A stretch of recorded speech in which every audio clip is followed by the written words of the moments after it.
L'homme a commencé à traîner la nounou pour partir. La nounou a fait tomber de la cire chaude sur le cou de la femme. Voyant qu'elle a tiré fermement sur la couverture, la nounou a immédiatement compris que la femme faisait semblant de dormir. Je veux non seulement porter ses vêtements, mais aussi mettre son parfum. Le mari de la femme est rapidement intervenu pour arrêter la bagarre, disant que les biens de la femme n'avaient pas encore été transférés à lui. S'il la tuait, il n'obtiendrait rien du tout. L'homme a parlé et s'est apprêté à partir avec la nounou. Mais la nounou ne voulait pas quitter comme ça. Attends. Pourquoi portes-tu les vêtements de Yuchan? Je veux non seulement porter ses vêtements, mais aussi utiliser son parfum. Et embrasser son homme. Juste au moment où nous avons été interrompus. Maintenant, je voudrais continuer à vous indemniser. Ensuite, les deux ont commencé devant la femme à se comporter de manière dégoûtante. Face à un tel acte répugnant de la part des deux, la femme se sentit subitement désespérée. Elle jura secrètement dans son cœur qu'il paie le prix du sang. Le lendemain, la femme s'est discrètement rendue à l'étage, observant discrètement les faits et gestes de la gouvernante. À sa surprise, elle vit la gouvernante empoisonner sa propre boisson. La femme découvrit enfin l'endroit où le poison était caché. Cependant, elle n'a pas immédiatement démasqué la gouvernante.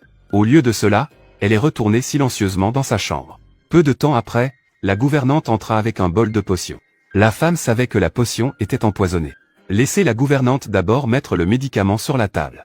Mais la gouvernante impatiente pressait sans cesse. La femme portant rapidement a bu le médicament. Voyant que la femme ne réagissait pas, la gouvernante commença à forcer la femme à boire.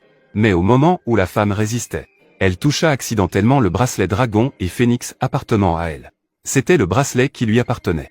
La femme interrogea immédiatement la gouvernante sur le bracelet. Pourquoi est-il entre ses mains? C'est à moi.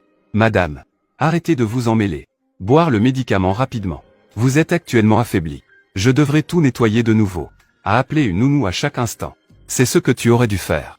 Vous êtes la nounou. Sinon, cela se retrouvera sur le sol. Dépêchez-vous de boire le médicament. N'oublie pas.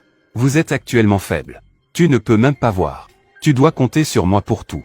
Tu ferais mieux d'être plus poli avec moi. La méchante bonne devint encore plus impitoyable immédiatement. Ignorant la résistance de la femme, elle lui versa violemment le médicament dans la bouche. Heureusement, la femme réussit à en renverser une cuillère. Mais la bonne ne lâcha pas prise. Elle l'a forcée à boire à nouveau.